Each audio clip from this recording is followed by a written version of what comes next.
The village elder told us one thing before the sun went down. If you hear a drum after midnight, do not answer it. I thought it was just another old story. I was wrong. My name is Jabari. I grew up in a farming village surrounded by thick forest. We were not rich, but we had enough to eat. People worked together. Children played until sunset. Every evening, smoke rose from cooking fires and the sound of laughter filled the air.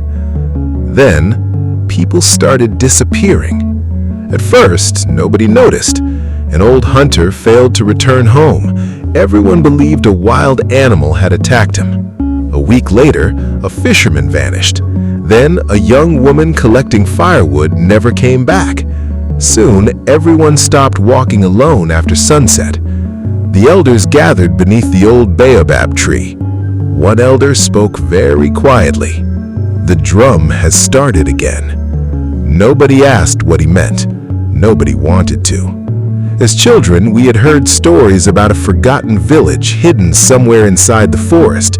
Long ago, people there became greedy. They stole food from travelers and refused to help anyone during a terrible famine.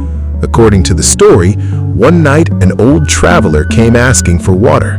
Every house turned him away.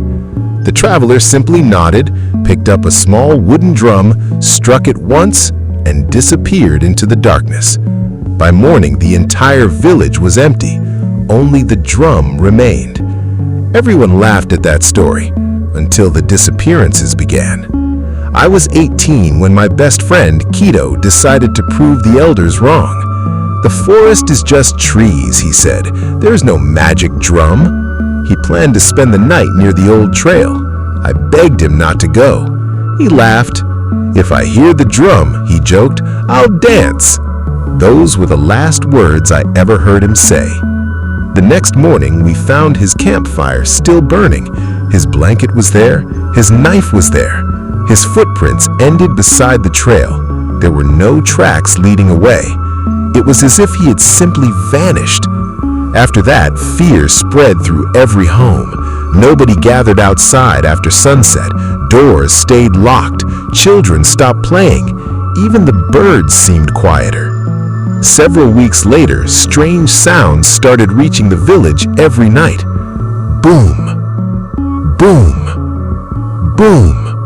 One drumbeat, always the same, always somewhere deep inside the forest, never closer, never farther away, just waiting. People tried ignoring it. The drum continued. One evening, I visited Elder Musa. He was nearly 90 years old.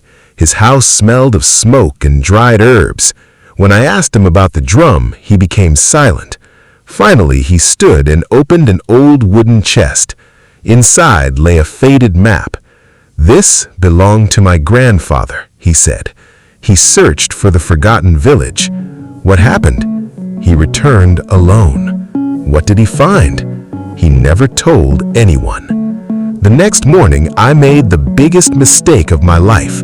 I followed the map. The trail led through thick forest. Hours passed. Everything became strangely quiet. No insects, no birds, only the wind. Then, boom. The drum, much closer. I froze. The sound came again. Boom. It wasn't loud. It was steady, patient. I kept walking. Soon I found broken stone walls covered with vines, an abandoned village. Every house had collapsed. Every doorway stood open. No bones, no tools, nothing, only silence. Then I noticed something strange. The ground was covered with footprints, fresh footprints, hundreds of them, all heading toward the center of the village. None coming back. My heart began pounding. I followed them. At the center stood a giant baobab tree. Beneath it rested a small wooden drum. No one was there. The drum looked ordinary, old, cracked, covered with dust. Boom! It beat by itself. I took one step backward. The drum beat again. Boom! The air suddenly felt cold, not freezing, just empty.